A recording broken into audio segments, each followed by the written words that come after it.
Halo, selamat sore pemirsa. Selain dua kabar utama tadi, kabar seputar politik dan pilkada serentak akan kami hadirkan selama 1 jam ke depan bersama saya Tiara Harahap. Inilah kabar pemilu kada selengkapnya untuk Anda.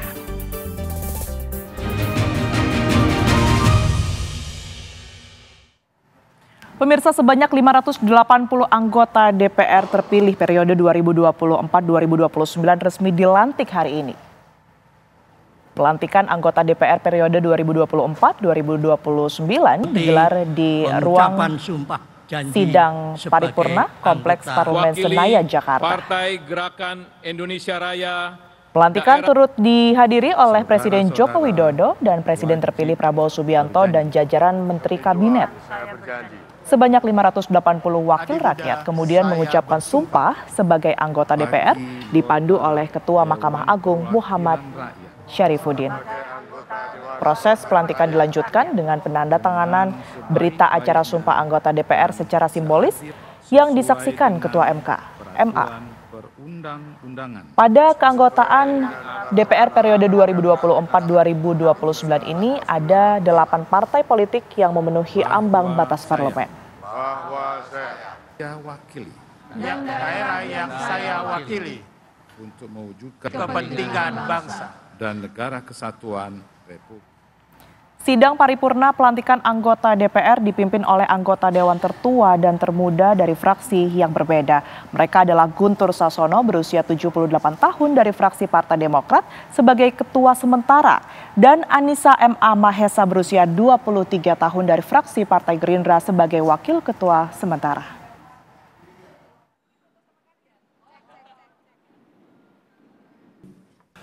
580 anggota DPR RI dan 152 anggota DPD RI yang terpilih berdasarkan surat keputusan KPU tentang hasil pemilu legislatif periode 2024-2029 resmi dilantik hari ini. Sidang paripurna pelantikan anggota DPR dipimpin oleh anggota Dewan tertua dan termuda dari fraksi yang berbeda. Mereka adalah Guntur Sassono berusia 78 tahun dari fraksi Partai Demokrat sebagai ketua sementara. Dan Anissa M.A. Mahesa berusia 23 tahun dari fraksi Partai Gerindra sebagai wakil ketua sementara. Guntur sudah menjabat anggota DPR selama 4 periode, sedangkan Anissa adalah putri almarhum mantan anggota DPR Desmond J. Mahesa yang maju dari daerah pemilihan Banten II. Sementara itu pimpinan sementara DPD yaitu Ismet Abdullah berusia 78 tahun dari Dapil Kepulauan Riau dan Larasati Moriska berusia 22 tahun dari Dapil Kalimantan Utara. Bagi kita semua. Pada pemilu legislatif kali ini, partai politik yang lolos ke Senayan berkurang dari 9 menjadi 8 partai. Sedangkan anggota DPD bertambah dari sebelumnya berjumlah 136 menjadi 152 orang, lantaran ada pemekaran provinsi di Papua. Dari Jakarta, tim TV One mengabarkan. Presiden Republik Indonesia Joko Widodo dengan Presiden terpilih Prabowo Subianto menghadiri acara pelantikan anggota DPR DPD Republik Indonesia periode 2024-2029. Mereka kompak naik mobil kepresidenan RI satu saat tiba di gedung DPR MPR.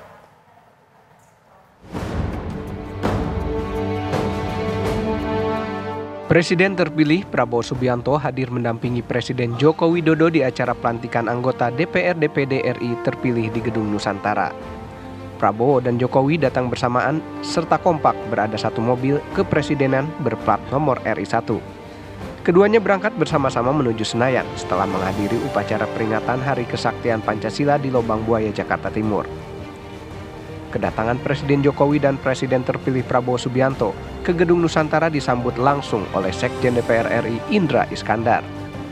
Sebelum masuk gedung dan menghadiri pelantikan, setibanya di gedung DPR, Jokowi dan Prabowo berfoto bersama-sama dengan Ketua KPU Muhammad Afifuddin serta sejumlah calon anggota DPR DPD yang akan dilantik. Dari Jakarta, tim TV One mengabarkan.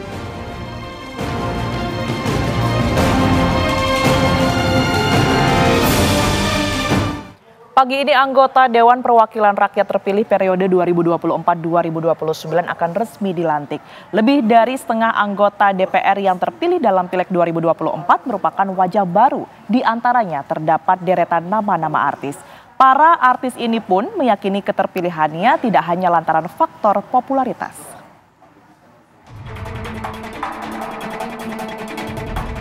Sebanyak 580 anggota Dewan Perwakilan Rakyat DPR RI dan 136 anggota Dewan Perwakilan Daerah DPD periode 2004-2029 akan dilantik hari ini di Gedung DPR MPR Senayan, Jakarta.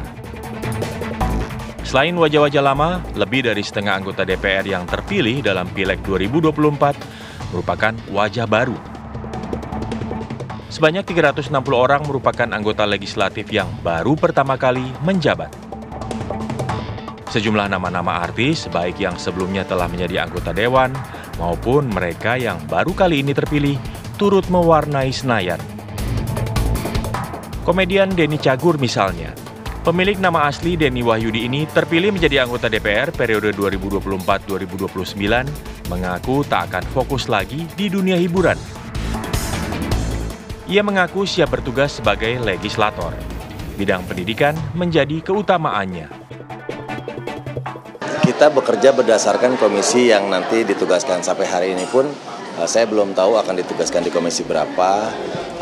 Semoga di bidang pendidikan, karena itu yang salah satu yang menjadi concern saya selain latar belakang pendidikan, pengalaman di entertain, dan yang saya temui di daerah pemilihan, banyak beberapa hal yang terkendala dalam bidang pendidikan, seperti sekolah-sekolah, terus minimnya beasiswa, bagaimana guru honorer, itu sih yang kemarin saya banyak temui di Dapil. Selain banyaknya pengolahan sampah yang belum maksimal, akses kesehatan dan jalan di wilayah daerah pemilihan saya.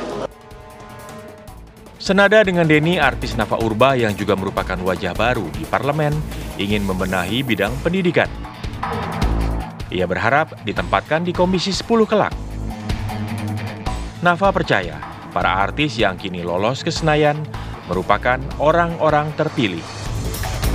Kita akan menentukan komisi dulu. Dari fraksi DPP Nasdem pasti akan menentukan komisi berapa yang akan diberikan kepada kader-kadernya yang terpilih sebagai anggota Dewan 2024-2029. Baru setelah itu penugasan udah pasti. Tapi kan kita udah mengikuti rapat pertama itu tanggal 1, tanggal 2 sampai tanggal 5 itu udah ada jadwal tuh, gitu. Dari mana Pak sendiri arahnya dapat komisi berapa? Kalau saya sendiri, kita sebagai kader sebenarnya juga mempunyai keinginan-keinginan tertentu. Kalau aku sendiri memang bidang aku kan di kesenian, pariwisata, kebudayaan, tapi aku sangat juga concern tentang pendidikan. Jadi itu ada di Komisi 10 gitu. Semoga dikabulkan gitu. Karena kan saat ini pendidikan kita tuh carut-marutnya luar biasa ya. Jadi itu menjadi concern yang pertama. Kenapa menjawab keraguan publik soal kalau caleg dari artis terpilih karena popularitas itu untuk membantah? Enggak dong. Caleg-caleg artis itu yang memang dipilih sama partai-partai tertentu itu adalah caleg-caleg yang memang pilihan. Sebanyak 580 anggota DPR RI periode 2024-2029 akan dilantik dan mengucapkan sumpah. Di pundak merekalah masyarakat Indonesia berharap fungsi legislasi selama 5 tahun ke depan dapat berjalan dengan baik. Tim TV One mengabarkan. Lebih dari 580 anggota DPR RI yang dilantik hari ini, 210 diantaranya merupakan wajah baru atau baru kali pertama menjadi anggota legislatif. Apa saja janji dan program kerja yang akan diperjuangkan mereka setelah menjadi wakil rakyat? Berikut informasinya untuk Anda. Kita lihat ketimpangan sosial ya, makanya ada beberapa quote gitu ya, yang kaya naiknya private jet, yang miskin dapatnya sepeda, naiknya sepeda gitu. Ketimpangan sosial memang jelas di depan mata, ini mungkin harus terus diperjuangkan, terutama menyangkut tentang sumber daya manusia dan pertumbuhan ekonomi kita di daerah-daerah ya, otonomi daerah gitu. Kalau kita memang bisa fokusnya ke masyarakat, kebermanfaatan, saya rasa semua ketakutan, semua kegelisahan tidak berarti apa-apa. Pertanyaannya, apakah saya menjadi anggota DPR yang vokal apa enggak? Udah dilihat 4 tahun terakhir ini saya belum jadi DPR aja, belum dilantik aja udah vokal kan. Kalau lihat podcast saya, apa yang saya lakukan itu mungkin bisa lebih berani daripada anggota DPR yang ada. Dan tidak pernah ada sejarah podcast saya yang mengawal kasus hukum, ada oknum-oknum aparat, apapun saya take down. Walaupun tekanan itu ada selama ini. Jadi insya Allah kalau saya di dalam sistem akan lebih vokal lagi. Itu intinya itu aja. Komitmennya adalah masyarakat atau rakyat yang memilih saya. Insya Allah saya akan berdampak dan memberikan jawaban buat masyarakat yang memilih saya, tidak akan mengecewakan, insya Allah itu. pertama tentu kita harus menguasai dulu materinya. Kita harus menguasai topik apa yang nanti dibahas di undang-undang, termasuk juga memperkuat tim kita, tim analisa kita supaya nanti yang disampaikan itu memang substansial, bukan hanya mengada-ngada dan tidak berhubungan dengan topik kita. Saya sudah berjanji kepada teman-teman generasi muda yang ada di Sulawesi Utara bahwa dimanapun saya berada nantinya, saya tidak akan lupa terkait dengan isu-isu kepemudaan yang ada di Dapil.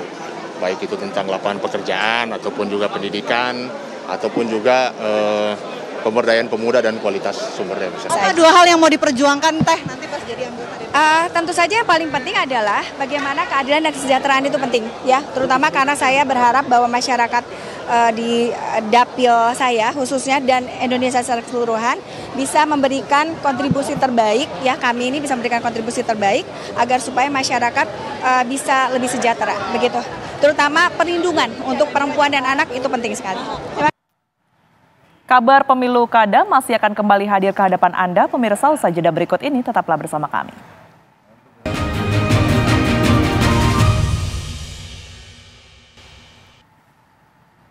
Ratusan anggota DPR dan DPD periode 2024-2029 pagi tadi telah dilantik. Namun agenda hari pertama para anggota baru itu masih berlanjut hingga sore ini. Untuk memperbarui informasinya, pemirsa, kita akan terhubung dengan rekan kami Adi Mulya yang saat ini berada di gedung DPR MPR Senayan, Jakarta. Selamat sore Adi, apa agenda yang saat ini masih berlangsung di sana?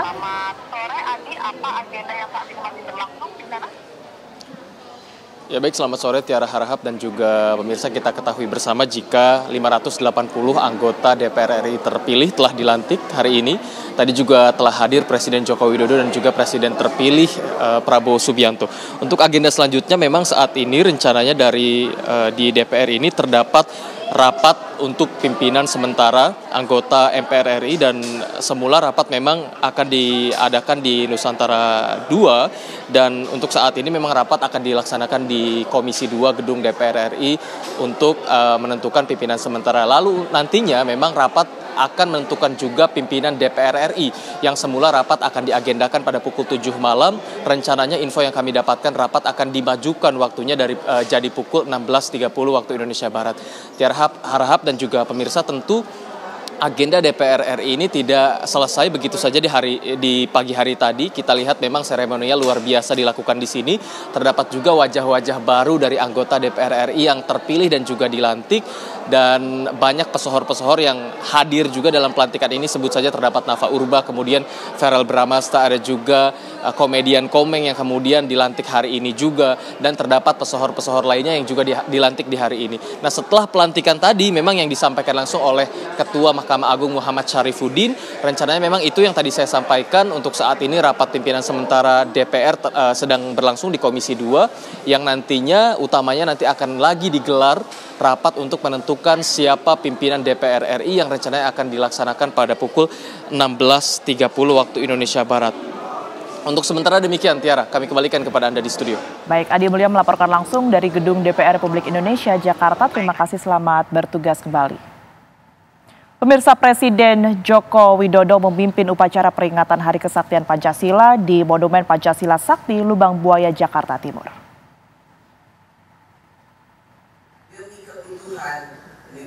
Upacara ini turut dihadiri oleh Presiden terpilih Prabowo Subianto dan sejumlah kepala lembaga negara serta para Menteri Kabinet Indonesia Maju.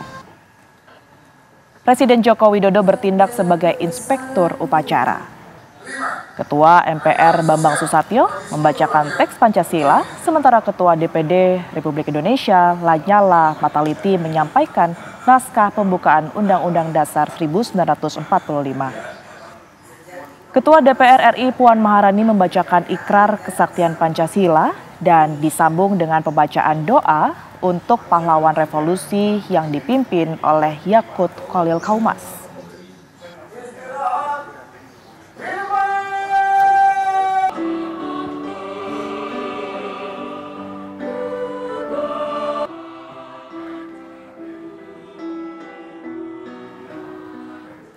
Jumlah kementerian serta komposisi kabinet Presiden terpilih Prabowo Subianto makin dimatangkan. Elit Gerindra mengungkap Prabowo menargetkan kabinet terbentuk 5 hari sebelum pelantikan Presiden 20 Oktober 2024. Akankah PDI Perjuangan juga bakal masuk dalam kabinet Prabowo Gibran?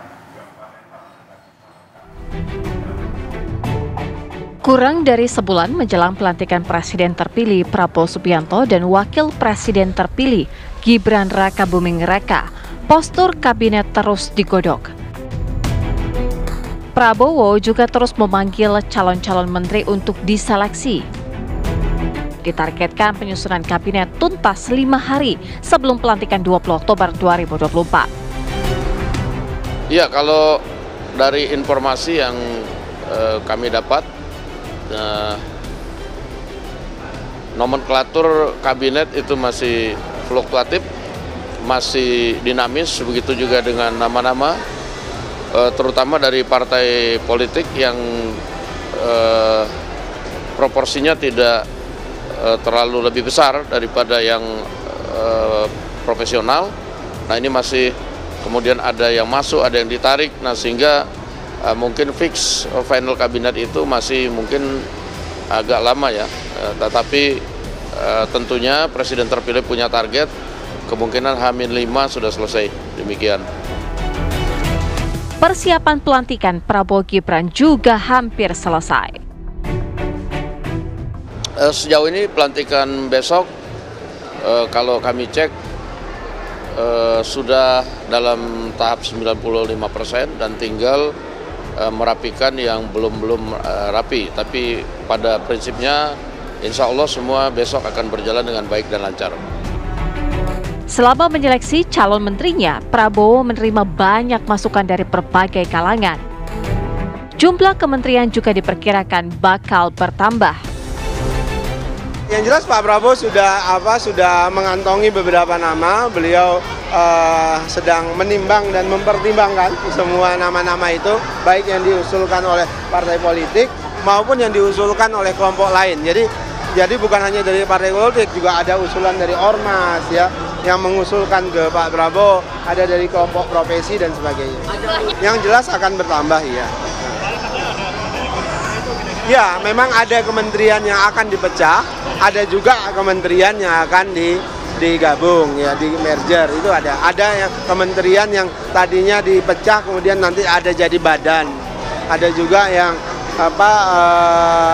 digabung dan sebagainya. Wacana penambahan kementerian sempat memicu spekulasi, diantaranya bakal masuknya PDI Perjuangan dalam kabinet. Kemungkinan ini mencuat di tengah rencana pertemuan Prabowo dan Ketua Umum PDI Perjuangan Megawati Soekarno Putri. Insya Allah akan segera kita adakan pertemuan antara Ibu Mega dengan Pak Prabowo dalam waktu yang timingnya tepat. Timing tepatnya itu kapan sih Mbak, kalau boleh tahu? Karena ini jadi saling tunggu-tungguan ya? Ya nggak saling tunggu-tungguan kan, beliau berdua mempunyai jadwal yang sama-sama sibuk. Namun kita sudah bicara juga bersama-sama yang bisa saya sama-sama pahami, beliau berdua sama-sama berkeinginan untuk saling bertemu. Ketemunya di mana Bu rencananya? Di tempat yang asik. Analis politik Henry Satrio menilai bakal ada kejutan pada pengumuman nama-nama kabinet Prabowo Gibran. Bahkan bisa jadi PDI Perjuangan masuk dalam kabinetnya. Mengingat Prabowo Subianto memiliki hubungan baik dengan Ketua Umum PDI Perjuangan Megawati Soekarno Putri. Mungkin ada kejutan ya, kan Pak Prabowo tuh berkali-kali menyampaikan ya kriteria yang akan menjadi menteri, kemudian patternnya atau rumusnya siapa-siapa yang menjadi menteri, kan Pak Prabowo sering menyampaikan tuh yang 9 huruf itu. Ini nggak dipotong iklan nih kan? Ini nggak ada sensor, langsung disebut 9 hurufnya. 9 huruf itu merangkul kan? Jadi artinya Pak Prabowo akan sebanyak-banyak mungkin mengakomodir kepentingan-kepentingan dan kelompok-kelompok yang ada kaitannya dengan cita-cita pembangunan yang dia rancang ke dalam kabinetnya. Tadi kan sempat, apakah Pak Prabowo akan merangkul PDI Perjuangan? Ya. Ini mungkin juga gitu. Dan dalam sejarahnya itu sebetulnya kan ada 2 plus tuh ya. Jadi 2 plus kan kriterianya ada partai politik, ada profesional. Tapi ada kriteria satu lagi nih, yang profesional tapi di-endorse oleh partai politik. Itu juga bisa begitu. Karena pada dasarnya ini adalah jabatan politik, jadi wajar kalau kemudian yang dirangkul, yang direkrut itu ada kaitannya dengan politik juga. Ya dalam hal ini partai politik. Lalu siapa saja nama-nama yang diincar Prabowo masuk kabinet? Benarkah bakal ada kejutan dalam pengumuman kabinet Prabowo? Tim TV One mengabarkan.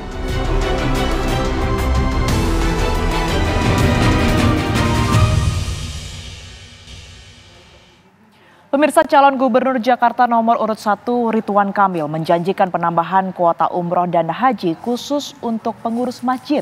Sementara calon wakil gubernur Jakarta nomor urut 2 Kun Wardana dan cawagup nomor urut 3 Rano Karno sama-sama menjanjikan internet gratis bagi warga Jakarta.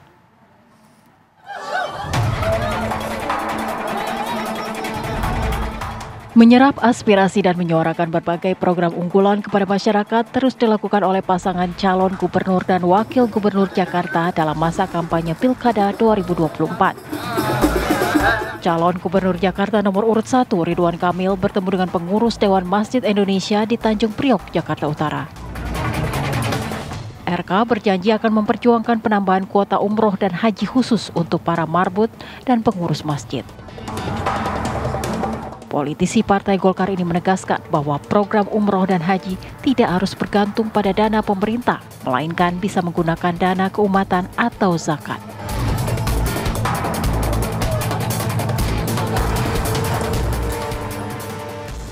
Sementara calon wakil gubernur Jakarta nomor urut 2 Raden Kun Wardana menggelar diskusi program internet gratis bagi setiap rumah di Jakarta. Kun menegaskan bahwa infrastruktur di Jakarta sudah siap untuk pelaksanaan internet gratis di setiap rumah. Oleh karena itu, Kun berkomitmen untuk segera mewujudkan internet gratis jika terpilih dalam Pilkada 2024.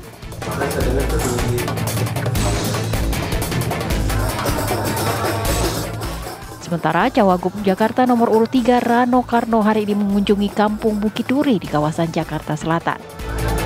Rano Karno atau yang akrab disapa Bang Dul berjanji akan membangun sarana publik serta CCTV dan internet gratis untuk masyarakat Jakarta. Ia juga menegaskan bahwa seluruh janji kampanye ini akan turut diimplementasikan di kawasan Bukit Duri.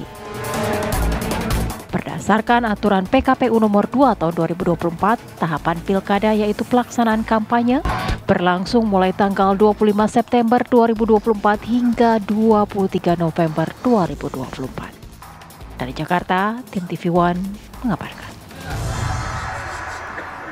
Pasangan calon gubernur dan wakil gubernur Jawa Barat nomor urut 4 Deddy Mulyadi Erwan Setiawan kembali unggul dalam survei elektabilitas Pilgub Jawa Barat.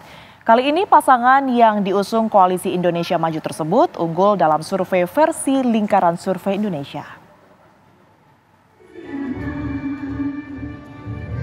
Elektabilitas pasangan Deddy Mulyadi Erwan Setiawan di Pilgub Jabar terus menguat. Dari hasil survei terbaru yang dilakukan oleh Lingkaran Survei Indonesia, elektabilitas pasangan yang diusung Koalisi Indonesia Maju itu mencapai 70%. Direktur Eksekutif LSI Toto Izul Fatah mengatakan, survei tersebut dilakukan di 7 wilayah Jawa Barat yang merepresentasikan basis dukungan dari masing-masing calon. Menurut Toto, hasil survei menunjukkan elektabilitas Deddy Erwan di wilayah basis hijau dan basis merah jauh mengungguli calon lainnya. Dari hasil survei LSI tersebut, pasangan nomor urut 2 JJ Ronald dan pasangan nomor urut 1 Acep Gita meraih hasil survei 2,5 hingga 5%. Sementara pasangan Ahmad Saiku Ilham Habibie elektabilitasnya hanya 15%. Ini tergambar misalnya di basis kota Bekasi yang sangat PKS misalnya dengan perolehan kursi yang cukup banyak partai tersebut. Di situ juga ada rumahnya Pak Ahmad Saihu, tapi ternyata Pak Ahmad Saihu jauh tertinggal.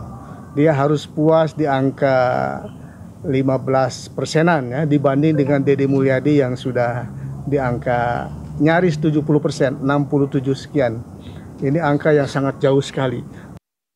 Sebelumnya pekan lalu lembaga survei Poltreking Indonesia juga telah mengeluarkan survei elektabilitas pasangan calon pada Pilgub Jawa Barat. Hasilnya pasangan Deddy Erwan, angka elektabilitasnya mencapai 65,9%, diikuti pasangan Saiku Ilham dengan 11,8%. Hasil yang sama juga ditunjukkan dari survei Indikator Politik Indonesia, di mana elektabilitas pasangan Deddy Erwan mencapai 77,81%. Dari Bandung, Jawa Barat, Cepi Kurnia, TV One, mengabarkan. Calon Gubernur Jawa Barat nomor urut 3 Ahmad Syaihu optimistis masih bisa meningkatkan elektabilitas menjelang hari pencoblosan. Berdasarkan hasil survei terbaru dari Lingkaran Survei Indonesia, elektabilitas pasangan Asih saat ini baru mencapai 15%.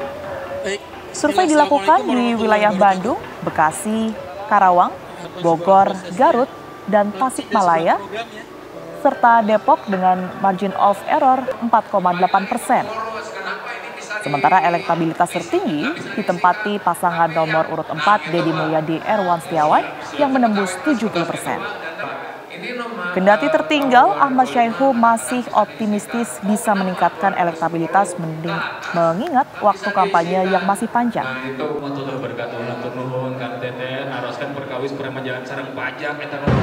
Kurang dari 60 hari ini, saya berkeliling ke kabupaten kota dalam upaya untuk menjangkau masyarakat.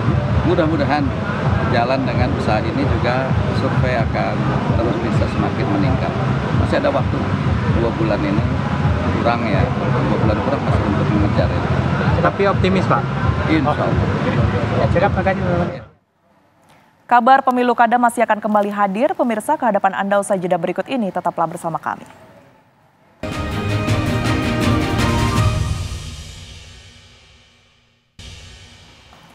Pemirsa, calon Gubernur Sumatera Utara nomor urut 1 Bobi Afif Nasution menyebut dirinya dan sang istri Kahiyang Ayu sebagai menantu dan anak Mulyono saat menggelar safari politik ke Kabupaten Tapanuli Selatan, Sumatera Utara. Tak pelak, pernyataan ini pun viral di media sosial.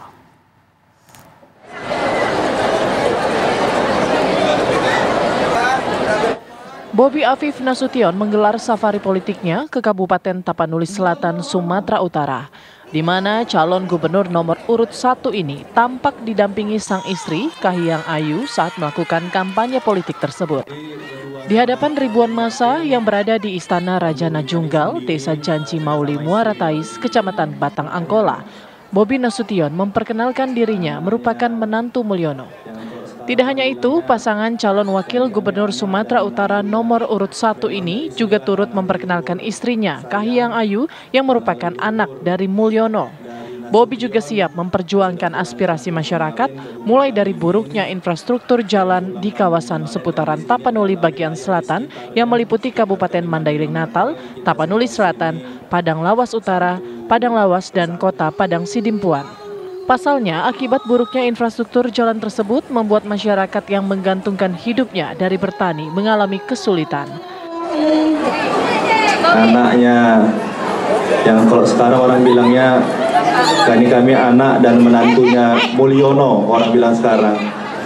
Nah ini kami di sini tentunya hadir pertama sekali memohon doa kepada ibu-ibu semua, tokoh-tokoh masyarakat, tokoh-tokoh adat, raja-raja kami semua di sini, memohon doa agar kami pertama sekali di sini bisa diterima oleh masyarakat kampung kami sendiri, karena seperti disampaikan tadi, memang dari sinilah tanah leluhur saya, tanah leluhur dari Nasution. Perkenalkan, saya istri dari calon gubernur Sumatera Utara nomor urut 1 Muhammad Bobi Afif Nasution.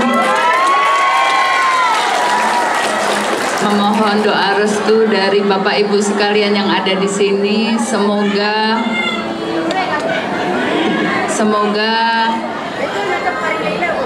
kami bisa diberikan amanah untuk menjadi Gubernur Sumatera Utara. Terima kasih. Assalamualaikum warahmatullahi wabarakatuh.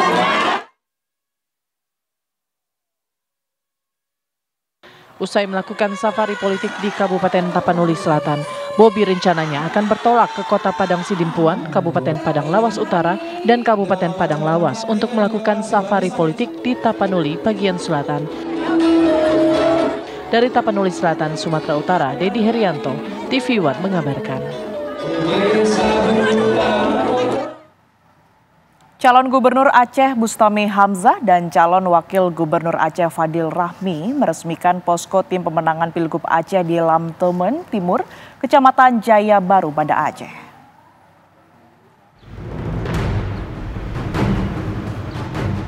Peresmian posko tim pemenangan itu diawali dengan samadiyah dan doa bersama untuk almarhum Tengku Muhammad Yusuf Abdul Wahab alias Tuso yang sebelumnya menjadi wakil Bustami Hamzah untuk maju di Pilgub Aceh.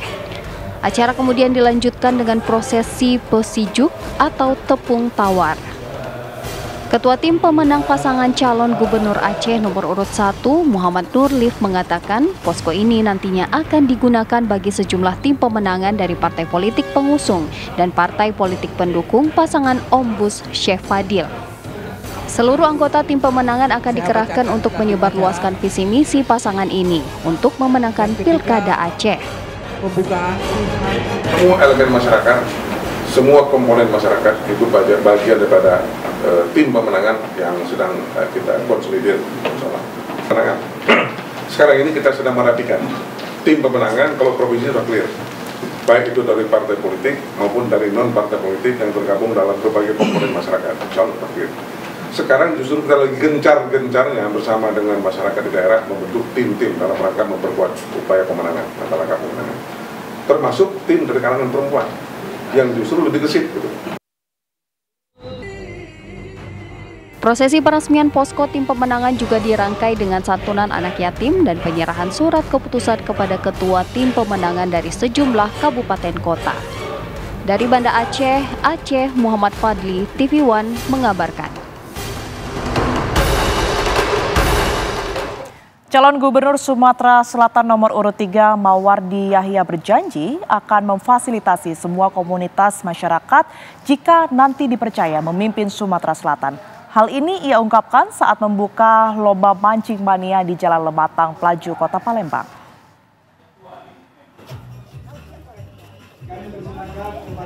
Calon Gubernur Sumatera Selatan nomor urut 3 Mawardi Yahya membuka perlombaan mancing mania di salah satu kolam pemancingan milik warga di Jalan Lematang Jaya 7, Pelaju, Kota Palembang, Sumatera Selatan. Perlombaan mancing mania ini digelar untuk menguji kesabaran bagi para pemancing dan para pendukung setia mata hati dalam menghadapi pemilihan gubernur dan wakil gubernur Sumatera Selatan. Mawardi berjanji akan memfasilitasi semua komunitas masyarakat jika nanti dipercaya memimpin Sumatera Selatan. Kita harus sadar, harus ingat, kewajiban pemimpin itu adalah memfasilitasi semua komunitas masyarakat yang ada di tengah-tengah masyarakat kita. Mendapatkan mungkin lomba yang luar biasa, akan menjadi tempat yang bersejarah mengantarkan Mawardi Anita menjadi gubernur Sumatera. Terima kasih ya. Di Pilkada Sumatera Selatan, Mawardi Yahya berpasangan dengan Anita Nuring Hati yang diusung Partai Golkar, Gerindra, PAN, dan PKB. Dari Palembang, Sumatera Selatan, Samsul Rizal, TV One mengabarkan. Informasi lainnya akan kami hadirkan sesaat lagi. Tetaplah bersama kami di Kabar Pemilu Kada.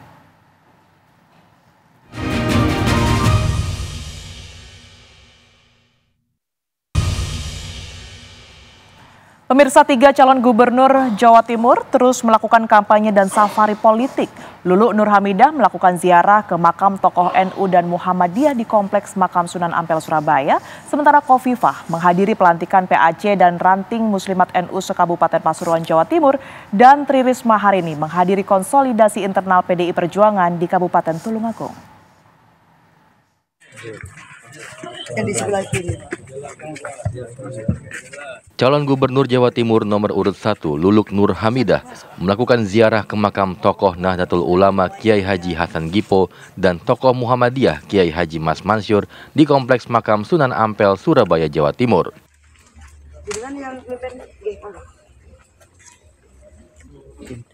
Menurut Luluk, kegiatan ziarah ini bukan sekedar rutinitas tetapi juga menjadi momen refleksi serta sebagai bentuk penghormatan kepada para pendiri Nahdlatul Ulama dan tokoh-tokoh keagamaan yang telah berjuang untuk bangsa.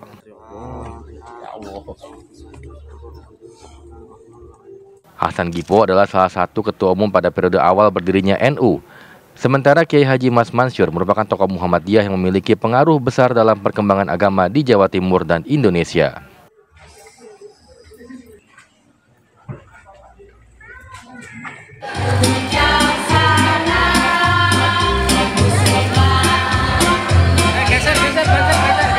Calon Gubernur Jawa Timur nomor urut 2, Khofifah Indar Parawansa, menghadiri kegiatan pelantikan PAC dan Ranting Muslimat NU se-Kabupaten Pasuruan, Jawa Timur yang digelar di Gor Sasana Krida, Anoraga, Bangil, Pasuruan.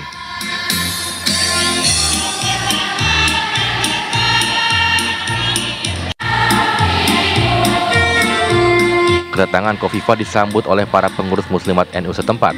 Selain pelantikan, Khofifah juga menghadiri kegiatan peringatan Maulid Nabi.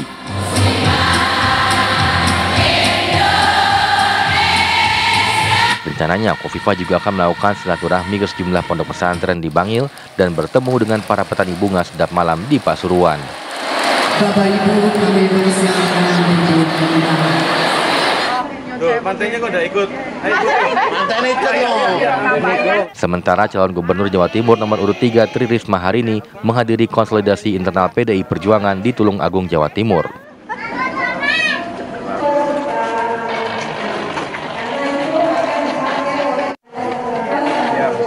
Konsolidasi internal ini merupakan salah satu langkah untuk memanasi mesin partai jelang pelaksanaan pilkada serentak.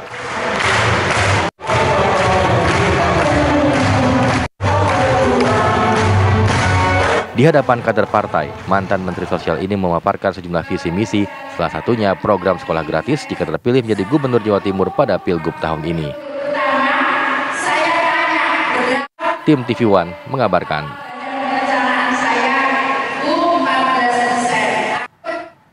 Informasi tadi sekaligus menutup kabar pemilu kada hari ini. Pemirsa, sesaat lagi Anda dapat menyaksikan program Kabar Petang. Saya Tiara Harahap pamit undur diri. Terima kasih. Sampai jumpa.